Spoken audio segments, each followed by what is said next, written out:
ಇದು ನಮ್ಮ ಕನ್ನಡಿಗರದೇ ಒಂದು ಕ್ರೂಸ್. ಇದು ನೋಡಿ ಇಲ್ಲಿ ಅದ್ರ ಮುಂದೆನೇ ನಿಂತಿದ್ದೀನಿ. ಟ್ಯಾನ್ ಟ್ಯಾನ್. ಇವತ್ತು ರೆಸ್ಟೋರೆಂಟ್ ಜೊತೆ ದೋಣಿ ಸಮೇತ ನಾವು ವಿಡಿಯೋ ಮಾಡ್ತಾ ಇದ್ದೀನಿ.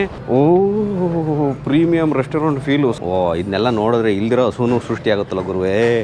ಗೀಬಲ್ ತಗೊಂಡು ಗಿಣ್ಣ ಮಾಡ್ರಂಗವ್ರೆ. Okay Vijay chicken tikka. ಬೆಣ್ಣೆ.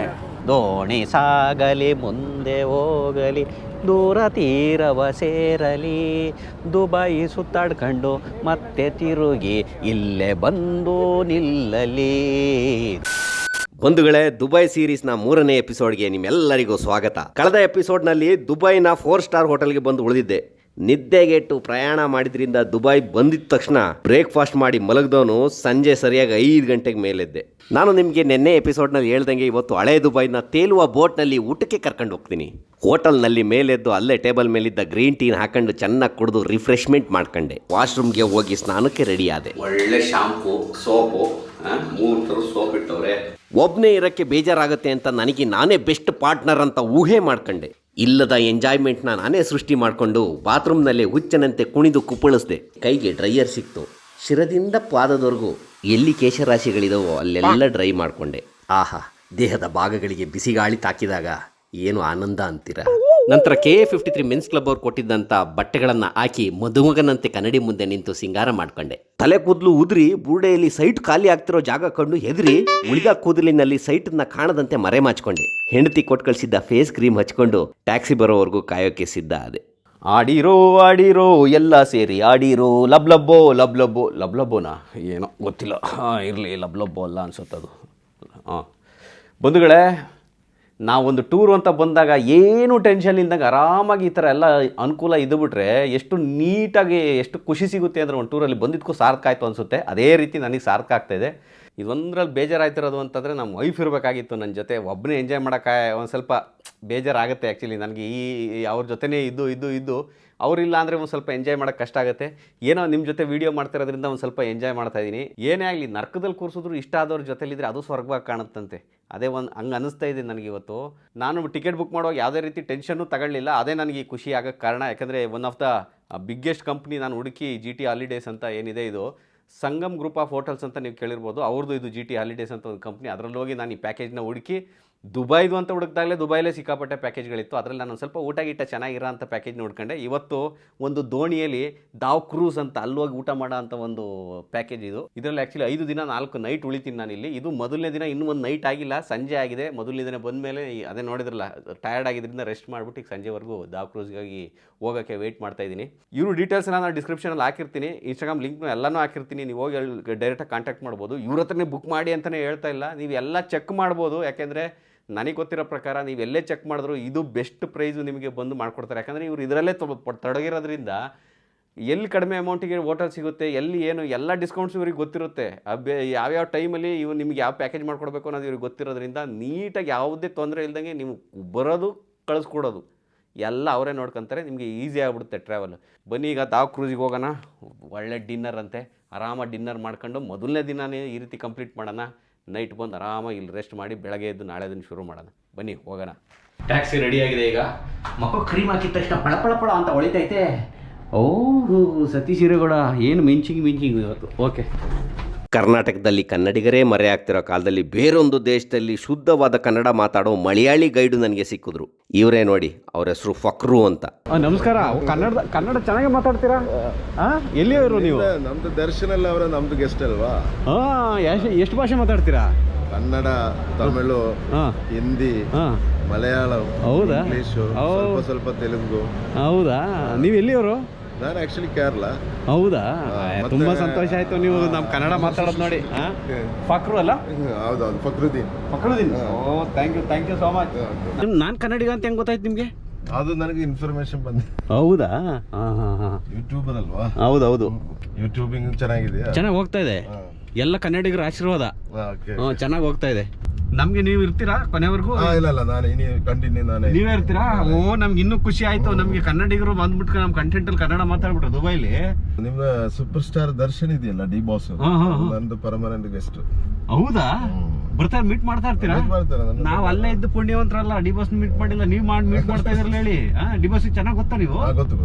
ತುಂಬಾ ಫ್ರೆಂಡ್ ತರ. ಹೌದಾ? ನಿಮ್ದು ಇನ್ಸ್ಟಾಗ್ರಾಮ್ ಐಡಿ ಇದೆಯಾ? ನಂಬರ್ ಎಲ್ಲ ಇದೆ, ಮಾತಾಡ್ತಾರೆ. ಅಲ್ಲ, ಇನ್ಸ್ಟಾಗ್ರಾಮ್ ಅಕೌಂಟ್ ಇದೆಯಾ ನಿಮ್ದು? ಇದೆ. ಏನಂತ ಇದೆ ಐಡಿ? ಫಕ್ರು, ನನಗೆ ಕಳಿಸ್ತೀನಿ. ಕಳಿಸ್ತಾರೆ, ಸ್ಕ್ರೀನ್ ಮೇಲೆ ಬರ್ತಾ ಇದೆ ನೋಡಿ. ಡಿ ಬಾಸ್ ಮೀಟ್ ಮಾಡಿದ್ರಂತೆ. ಡಿ ಬಾಸ್ ಮೀಟ್ ಮಾಡಿದಷ್ಟೇ ಖುಷಿ ಆಯ್ತು ಇವ್ರು ನೋಡಿ ಈಗ. ನೀವು ಯಾವುದಾದ್ರೂ ಒಂದು ವಾಚ್ ತಗೊಂತೀರಾ ಅಂದರೆ ಎಷ್ಟು ಕೊಟ್ಟು ತಗೊಬೋದು? ಏನೋ ನನ್ನ ಕೆಪಾಸಿಟಿಗೆ ನಾನು ಒಂದು 2,000 3,000 ಮ್ಯಾಕ್ಸಿಮಮ್ ಸ್ಟ್ರೆಚ್ ಮಾಡಿದ್ರೆ ಆ್ಯಪಲ್ ವಾಚು ಅಂತ ಹೋಗಿ ಒಂದು 50,000 ತಗೋತೀನ ಯೋಚನೆ ಮಾಡಿ ತಗೊಂತೀವಿ.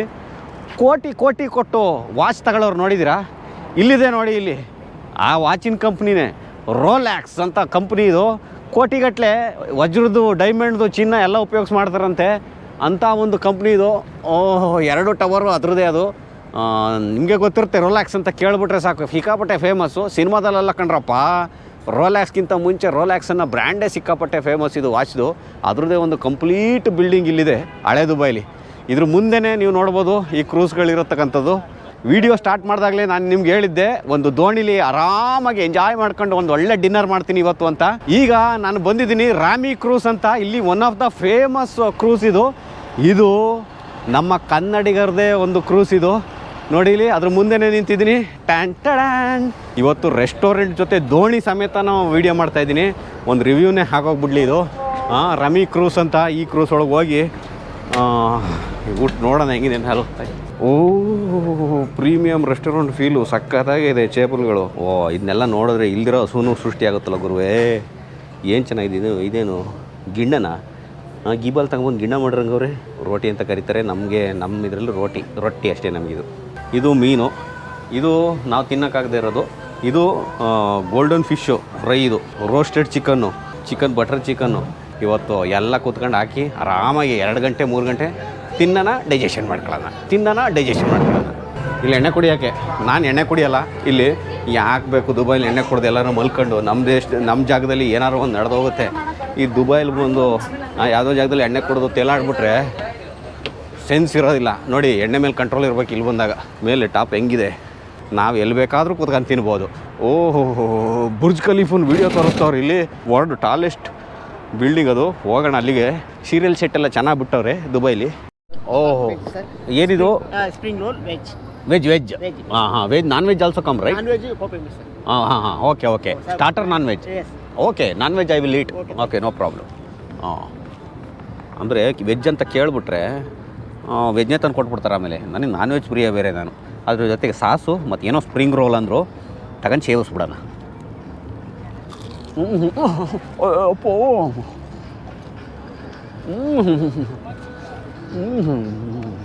ಬಿಸಿ ಇತ್ತು. ಸಡನ್ನಾಗಿ ಬಾಯಿಗೆ ಹಾಕ್ಬಿಟ್ನಾ, ದುಡುಕಿ ಸಖತ್ತಾಯಿದೆ. ಸಿಕ್ಕಾಪಟ್ಟೆ ಗಾಳಿ ಐತೆ. ನಾನೇನಾದ್ರು ಎಡವಟ್ಟು ಮಾಡ್ಬಿಟ್ನಾ ಅಂತ ಅನಿಸ್ತಾ ಇದೆ ಈಗ. ಇಲ್ಲಿ ಚಳಿ ಕೂತ್ಕೊಂಡು ತಿಂದರೆ ಚೆನ್ನಾಗಿ ಊಟ ಮಾಡ್ಬೋದು. ಇನ್ನು ನಾನು ಚಳಿ ಆಯ್ತೈತೆ, ಮೂಗೆಲ್ಲ ಕಟ್ಟಕ್ಕೆ ಸ್ಟಾರ್ಟ್ ಆಗ್ತಾಯಿದೆ. ಹಂಗಾಗಿ ಒಂದು ಕೆಲಸ ಮಾಡ್ತೀನಿ, ಇಯರ್ಫೋನ್ ಐತಲ್ಲ ಆ್ಯಪಲ್ದು, ಕಿವಿಗೆ ಹಾಕ್ಕೊಬಿಡ್ತೀನಿ. ಹಾಕೊಳಕ್ಕೆ ಹತ್ತಿ ಬೇರೆ ಇಲ್ವಾ, ನೋಡಿದವ್ರಿಗೆ ಏನೋ ಕೇಳಿಸ್ಕೊತಾವನೆ ಅನಿಸ್ಬೇಕು. Which soup is? Red soup. Dal. ಹೌದು, ಬೇಳೆ ಸೂಪು. ಬೇಳೆ ಸಾರು ಗುರುವೆ. ವಾವ್, ಬೇಳೆ ಸಾರಲ್ಲ, ಸೂಪ್ ಇದು. ಬೆಳ್ಳುಳ್ಳಿ ಎಲ್ಲ ಹಾಕಿ ಶುಂಠಿನ ಸಕ್ಕ ಚೆನ್ನಾಗಿ ಮಾಡವ್ರೆ. ಹಂಗೆ ಮೂಗು ಕಟ್ತಾ ಇತ್ತು, ಎಲ್ಲ ಓಪನ್ ಆಗೋಗ್ಬಿಡ್ತು. ಹೀರೆಗೂಡ ತಿಂತೀನಿ ಅಂದ್ಬಿಟ್ಟು ಒಂದೇ ಸರಿ ತಿಂದ್ಬಿಟ್ಟು ಹೊಟ್ಟೆ ಉಬ್ರಿಸ್ಕೊಂಡು ಕೂರ್ಬೇಡ. ನಿಧಾನಕ್ಕೆ ಸೇವಿಸು, ಎಂಜಾಯ್ ಮಾಡ್ಕೊಂಡು ಊಟ ಮಾಡು. ನೋಡಿ, ಜನ ಎಲ್ಲ ಎಷ್ಟು ಚೆನ್ನಾಗಿ ಎಂಜಾಯ್ ಮಾಡ್ತಾವ್ರೆ. ನೀನು ಬರೀ ವೀಡಿಯೋ ಮಾಡ್ಕೊಳ್ಳೋಣ, ಗಬ ತಿನ್ನೋಣ, ಬಿಟ್ಬಿಡಿದ. ಎಂಜಾಯ್.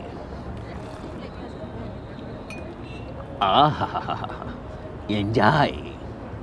ಜೊತೆಲಿದ್ದಾಗ ಕೆಲವೊಮ್ಮೆ ವ್ಯಕ್ತಿಗಳ ಬೆಲೆ ಗೊತ್ತಾಗಲ್ಲ ಅಂತಂತಾರೆ. ಅದು ನನಗೆ ಇವಾಗ ಅನ್ನಿಸ್ತಾ ಇದೆ. ನಮ್ಮ ಮನೆಯವರು ನನ್ನ ಜೊತೆ ಇದ್ದಾಗ ನನ್ನ ಕೆಲಸನ ನನಗೇನೆಲ್ಲ ರೆಡಿ ಮಾಡಬೇಕೆಲ್ಲ ಅವ್ರು ಮಾಡೋರು, ಅವ್ರ ಕೆಲಸನ ನಾನು ಮಾಡ್ತಾಯಿದ್ದೆ. ಇಬ್ಬರು ಸೇರಿ ಅವ್ರ ಕೆಲಸ ನಾವು, ನಮ್ಮ ಕೆಲಸ ಅವ್ರು ಮಾಡೋದ್ರಿಂದ ಏನೋ ಕೆಲಸ ಅನುಕೂಲ ಆಗೋದು. ಏನೋ ಒಂದು ಬಾಂಧವ್ಯ ಬೆಳೆದಿರುತ್ತೆ ನೋಡಿ. ಇಷ್ಟು ದೂರ ಬಂದಾಗ ಇವೆಲ್ಲ ತಿನ್ನುವಾಗ ಪ್ರತಿ ತುತ್ತಲ್ಲೂ ನನಗೆ ಅವ್ರು ನೆನಪಾಯ್ತಾ ಇರ್ತಾರೆ. ನಮ್ಮ ಅಮ್ಮ ನೆನಪಾಗುತ್ತೆ, ಮಗಳು ನೆನಪಾಗುತ್ತೆ. ನಾನು ಈ ಜಾಗದಲ್ಲಿ ಬಂದು ಕೂತಿರ್ಬೋದು, ನಿಮಗೆ ನೋಡೋಕ್ಕೆ ಎಂಜಾಯ್ ಮಾಡ್ತಾಯಿದ್ದೇನೆ ಅನಿಸ್ಬೋದು. ಒಳಗೆ ನಾನು ಇವೆಲ್ಲ ಮಾಡುವಾಗ ಒಂದು ಕೊರಗು, ನನ್ನ ಶ್ರೀಮತಿ ನನ್ನ ಜೊತೆ ಇದ್ದಿದ್ರೆ ತುಂಬ ಚೆನ್ನಾಗಿರೋದು ಅಂತ ಅನಿಸುತ್ತೆ. ಇರಲಿ. ನಾನು ಈ ದೋಣಿ ಹೋಗುತ್ತೆ ಅನ್ನೋದೇ ಮರ್ತುಬಿಟ್ಟಿದ್ದೆ. ಒಂದು ಸ್ವಲ್ಪ ಶೇಕ್ ಆಗಿದ ತಕ್ಷಣ ಎಲ್ಲರೂ ಸುನಾಮಿ ಬಂದ್ಬಿಡ್ತು, ಅರ್ಥಕ್ವಿಕ್ ಆಯ್ತು ಅಂತ ಗಾಬರ ಆಗೋದೆ. ಇದು ವಿಡಿಯೋ ಸ್ಟಾರ್ಟ್ ಮಾಡಿದಾಗ ನೆನಪಿತ್ತು, ಈಗ ಮರ್ತೇ ಹೋಗಿತ್ತು. ನೋಡಿ ಮೂವ್ ಆಯ್ತಾ ಇದೆ ದೋಣಿ. ಓಹೋ, ಬ್ಯಾಗ್ ಬೇರೆ ಇಲ್ಲಿಟ್ಟಿದ್ದೀನಿ, ಎಲ್ಲ ಮುಗಿಸಾಕೊಂಬಿಟ್ಟತು. ದೋಣಿ ಸಾಗಲಿ ಮುಂದೆ ಹೋಗಲಿ, ದೂರ ತೀರವ ಸೇರಲಿ, ದುಬೈ ಸುತ್ತಾಡ್ಕೊಂಡು ಮತ್ತೆ ತಿರುಗಿ ಇಲ್ಲೇ ಬಂದು ನಿಲ್ಲಲಿ. Chicken okay lovely. ಹಾಂ ಚಿಕನ್ ಟಿಕ್ಕಾ ನೋಡಪ್ಪ, ಒಳ್ಳೆ ಸರ್ವಿಸ್ ಬೇರೆ ಕೊಡ್ತಾರೆ ಚೆನ್ನಾಗಿ.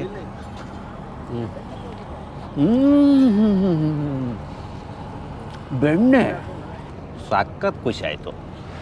Very nice, very interesting. ನಾನು ವಿಡಿಯೋ ಮಾಡೋದ್ರಲ್ಲಿ ತಲ್ಲೀನಾಗೋಗಿದ್ದೆ. ಸ್ವಲ್ಪ ಹೊತ್ತು ಬಿಟ್ಟು ಸುತ್ತಲೂ ನೋಡ್ತೀನಿ, ಜನನೇ ಇಲ್ಲ. ಅಯ್ಯೋಯಪ್ಪ ಇದೇನಾಯ್ತು ಅಂತ ಬೊಫೆ ಇಟ್ಟಿರೋ ಜಾಗದಲ್ಲಿ ನೋಡ್ತೀನಿ, ಊಟ ತಂದಿಟ್ಟಿದ್ದೆ ತಡ, ಎಲ್ಲರೂ ಹೋಗಿ ಮುತ್ತಿಗೆ ಹಾಕ್ಬಿಟ್ಟಿದ್ರು. ನಾನೇನಾದರೂ ಅಲ್ಲಿ ಹೋಗೋದು ತಡ ಮಾಡಿದ್ರೆ ನನಗೆ ನೋಡೋಕ್ಕೆ ಬರೀ ಪಾತ್ರೆಗಳೇ ಗತಿ ಅಂತ ಮುಂದಾಲೋಚನೆ ನಡೆಸಿ ಆ ಮುತ್ತಿಗೆ ಹಾಕಿದ ಗುಂಪಿಗೆ ಹೋಗಿ ನಾನು ಒಬ್ಬ ಸದಸ್ಯನಾಗಿ ಸೇರಿಕೊಂಡೆ. ಎಲ್ಲರೂ ಸ್ಟಾರ್ಟರ್ ಮುಗಿಸಿ ಊಟನ ಶುರು ಮಾಡಿದರೆ ನಾನು ಊಟನೇ ಸ್ಟಾರ್ಟರ್ ಥರ ಶುರು ಮಾಡ್ಕೊಂಡೆ.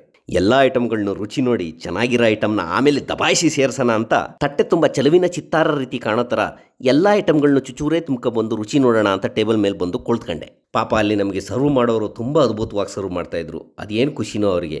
ಅಲ್ಲಿರೋರೆಲ್ಲ ಖಾಲಿ ಮಾಡಿ ನನಗೆ ಏನೋ ಉಳಿಯಲ್ವೇನೋ ಅಂತ ಅಂದ್ಬಿಟ್ಟು ಅಲ್ಲಿ ಸರ್ವ್ ಮಾಡ್ತಿದ್ದಾರೆ. ಪಾಪ ಖುದ್ದಾಗಿ ನನಗೆ ಎಲ್ಲ ಐಟಮ್ಗಳನ್ನ ತಂದು ಕೊಡೋಕ್ಕೆ ಶುರು ಮಾಡಿದರು. ನೋಡಿ ಊಟ ಮಾಡ್ತಾ ನಾನು ದುಬೈ ತೋರಿಸೋದನ್ನೇ ಮರ್ತುಬಿಟ್ಟೆ. ಈ ಕಡೆ ಏನು ನೀರಲ್ಲಿ ನಾವು ತೇಲ್ತಾ ಇದ್ದೀವಿ, ಆ ಕಡೆ ಬಲಗಡೆ ನೋಡಿದ್ರೆ ಹಳೆ ದುಬೈ, ಎಡಗಡೆ ನೋಡಿದ್ರೆ ಹೊಸ ದುಬೈ. ದುಬೈಲಿ ಯಾವಾಗ ಏನು ಚೇಂಜಸ್ ಆಗುತ್ತೆ ಅಂತಲೇ ಗೊತ್ತಿಲ್ಲ. ರಾತ್ರಿ ಕಣ್ಣು ಮುಚ್ಚಿ ಬೆಳಗ್ಗೆ ಎದ್ದು ನೋಡೋದ್ರೊಳಗೆ ಏನಾದರೂ ಒಂದು ಸೃಷ್ಟಿಯಾಗಿರ್ತವೆ. ಇಲ್ಲಿ ನೋಡಿ, ಇಲ್ಲಿ ಬುರ್ಜ್ ಖಲೀಫಾ, ಪ್ರಪಂಚದ ಅತಿ ಎತ್ತರದ ಕಟ್ಟಡ. ದುಬೈನಲ್ಲಿ ನೀವು ಯಾವುದೇ ಮೂಲೆಯಲ್ಲಿ ಕೂತ್ಕೊಂಡ್ರು ಇದು ನಾನು ಇಲ್ಲಿದ್ದೀನಿ ಅಂತ ನಿಮಗೆ ಇದು ಕರೆದು ತೋರಿಸ್ತಾ ಇರುತ್ತೆ. ಹಗಲೊತ್ತಲ್ಲಿ ಆ ಬಿಲ್ಡಿಂಗ್ ಕಂಡ್ರೆ ರಾತ್ರಿ ಹೊತ್ತು ಆ ಲೈಟು ಮಿಣ ಅಂತ ಮಿಣಗೋದು ನೋಡಿ ಹೆಂಗೆ ಕಾಣುತ್ತೆ. ಇಲ್ಲಿಗೂ ಹೋಗೋಣ. ನೋಡಿ, ಇದ್ರ ಕೆಳಗೆ ಚಿನ್ನದ ಕೋಟ್ ಆಗಿರತಕ್ಕಂಥ ಗೋಲ್ಡ್ ಪ್ಲೇಟೆಡ್ ಒಂದು ದುಬೈ ಫ್ರೇಮ್ ಅಂತ ಮಾಡಿದ್ದಾರೆ, ಅಲ್ಲಿಗೂ ಹೋಗೋಣ. ಇಲ್ಲೈತಲ್ಲ ಬ್ರಿಡ್ಜು, ಕಡಿಮೆ ಅಂದರೆ 3 ಕಿಲೋಮೀಟ್ರ್ ಉದ್ದ ಐತಂತೆ ಬ್ರಿಡ್ಜು. ಸಖತ್ ದೊಡ್ಡ ಬ್ರಿಡ್ಜು ದುಬೈಲಿ. ಅಲ್ಲ ಇನ್ನೂ ಇರ್ಬೋದು, ಇಲ್ಲಿ ಹೇಳಿದ ಪ್ರಕಾರ 3 ಕಿಲೋಮೀಟ್ರ್ ಉದ್ದ ಇದೆ ಅಂತ ಇನ್ನೂ ಮಾಡ್ತಾನೆ ಇದ್ದಾರಂತೆ. ಯಪ್ಪ, ಕೊನೆಗೂ ಹೊಟ್ಟೆ ಬಿರಿಯಾನಿ ತಿಂದೆ. ನೋಡಿ ಬಿರಿಯಾನಿ ಫೈನಲ್ ಹಂತದಲ್ಲಿ ಬಿರಿಯಾನಿ ತಗೊಂಡು ತಿಂತಾಯಿದ್ದೀನಿ. ಟೈಟ್ ಆಯಿತು ಹೊಟ್ಟೆ. ಆದರೂ ಒಂಚೂರು ಏನು ಮಾಡ್ತೀರಾ, ಅನ್ನ ಬಿಡೋಂಗಿಲ್ವಲ್ಲ, ತಿಂದು ಮುಗಿಸ್ತಾಯಿದ್ದೀನಿ. ನಾನು ಜನ 10 ಗಂಟೆವರೆಗೂ ಕುತ್ಕೊಂತಾರೆ ಅಂದರೆ ಖಾಲಿನೇ ಆಗ್ಬಿಡೋದ ಜನ, ಒಬ್ಬರು ಇಲ್ದಂಗೆ. ಎಲ್ಲಿ ಹೋದ್ರಪ್ಪ ಅಂತ ಕೇಳಿದ್ರೆ ಹೇಳ್ತವ್ರೆ ಕೆಳಗಡೆ ಶೋ ನಡೀತೈತೆ ನೋಡಿದ್ದೀನಿ. ಮತ್ತು ನಾನು ಇಲ್ಲಿ ಕುತ್ಕೊಂಡು ಏನು ಮಾಡಲಿ, ನಡೀರಿ ಶೋ ನೋಡೋಣ. ನಾವು ಎಲ್ಲ ಸೀರೆಗಳನ್ನು ಸೇರಿಸಿ ಹೆಂಗೆ ದಟ್ಟ ಹೊಲಿತೀವಿ ಅಂಥದ್ದೊಂದು ದಟ್ಟದಿಂದ ಲಂಗ ಹೊಲ್ಕೊಂಡು ಅದ್ರ ಸುತ್ತ ಯಾವುದೋ ತೂಕವಾಗಿರತಕ್ಕಂಥ ಒಂದು ವಸ್ತುನ ಹಾಕಿ ತಿರುಗ್ತಾರೆ. ಅದನ್ನು ಬ್ಯಾಲೆನ್ಸ್ ಮಾಡೋಕ್ಕೆ ಅಂತ ಒಬ್ಬರು ಮಾಸ್ಟ್ರು ಇದ್ದರು. ಆ ಮಾಸ್ಟ್ರು ಎಲ್ಲರನ್ನೂ ಹುಡುಗಿರನ್ನ ಯಾರೆಲ್ಲ ಕಸ್ಟಮರ್ಸ್ ಬಂದಿದ್ರು ಎಲ್ಲರನ್ನೂ ಕರ್ಸ್ಬಿಟ್ಟು ತಿರುಗಿಸ್ತಾಯಿದ್ರು. ಕೊನೆಗೆ ಎಲ್ಲರೂ ಆದಮೇಲೆ ಅವ್ರ ಕಲೆನ ಅವರೇ ಪ್ರದರ್ಶನ ಮಾಡಿದರು. ಅವ್ರು ತಿರುಗಿಸೋ ಹೊಡೆದಕ್ಕೆ ಎಲ್ಲಿ ತಗೊಂಬಂದು ಮುಸುಡಿಗಿಸಿ ಕೊಟ್ಟು ಅಯ್ಯೋ ಯಾವುದೋ ಊಟ ಅಂತ ತಿನ್ನೋಣ ಅಂತ ಬಂದು ಜೀವನ ಪರ್ಯಂತ ಊಟನೇ ಮಾಡ್ದಂಗೆ ಆಗೋಗ್ಬಿಡುತ್ತಾ ಅಂತ ಗಾಬರ ಆಗೋಗಿತ್ತು. ಕೊನೆಗೂ ಅವ್ರ ಬ್ಯಾಲೆನ್ಸಿಂಗ್ ಅವ್ರಿಗೆ ಗೊತ್ತಿತ್ತು ಅನಿಸುತ್ತೆ. ಸದ್ಯಕ್ಕೆ ಏನೂ ಅನಾಹುತ ಆಗಲಿಲ್ಲ. ಇದಾದಮೇಲೆ ಕೆಲವು ಮ್ಯಾಜಿಕ್ ಶೋಗಳನ್ನು ಮಾಡಿದರು. ಒಂದು ಗೊಂಬೆ ಬಂದು ಎಲ್ಲರನ್ನೂ ತಪ್ಪಿಕೊಂಡು ಕಿತಾಪತಿ ಮಾಡಿ ನಗಿಸಿ ಊಟದ ಜೊತೆ ಸಂತೋಷನೂ ಕೊಟ್ಟರು. ನಮ್ಮ ಚಂದನ್ ಶೆಟ್ಟಿ ಅವರ 3 ಪೆಗ್ಗಿಗೆ ಅಂತಲೇ ಆ ಸಾಂಗನ್ನು ಹಾಕಿ ಚೆನ್ನಾಗಿ ಎಲ್ಲರನ್ನೂ ಕುಣಿಸಿದ್ರು. ಜನ 1-2 ಕೈಗಳನ್ನು ಮೇಲೆ ಎತ್ಬಿಟ್ಟು ಮೇಲೆ ಕೆಳಗೆ ಮಾಡ್ತಿದ್ದನ್ನು ನೋಡಿ ನಾನು ಅದೊಂದು ಆ್ಯಕ್ಷನ್ ಮಾಡಿಬಿಡೋಣ ಅಂತ ಒಂದು ಕೈ ಎತ್ಬಿಟ್ಟು ಮೇಲೆ ಕೆಳಗೆ ಮಾಡಿದೆ. ಕೊನೆಗೂ ಈ ರೀತಿ ನಮ್ಮ ದಾವ್ ಕ್ರೂಸ್ನ ಬೋಟಲ್ಲಿ ಊಟದ ಸಮಯ ಮುಗೀತು. ಬಂಧುಗಳೇ, ನೋಡಿದ್ರಲ್ಲ ರಾಮೇ ಕ್ರೂಸ್ದು ವಿಡಿಯೋ ಹೇಗಿತ್ತು ಅಂತ ಕೆಳಗಡೆ ಕಮೆಂಟ್ ಮಾಡಿ. ಇಷ್ಟ ಇದ್ದರೆ ಲೈಕ್ ಮಾಡಿ, ಏನು ಅನಿಸುತ್ತೆ ಎದೆಗೆ ಒದ್ದಂಗೆ ಕಮೆಂಟ್ ಮಾಡಿ. ಓಕೆ, ಈಗಂತ ಹೇಳ್ತಾ ಇವತ್ತಿನ ಈ ವಿಡಿಯೋನ ಇಲ್ಲಿಗೆ ಮುಗಿಸ್ತಾ ಇದ್ದೀನಿ. ಮತ್ತೆ ಸಿಗೋಣ ಮುಂದಿನ ವಿಡಿಯೋದಲ್ಲಿ.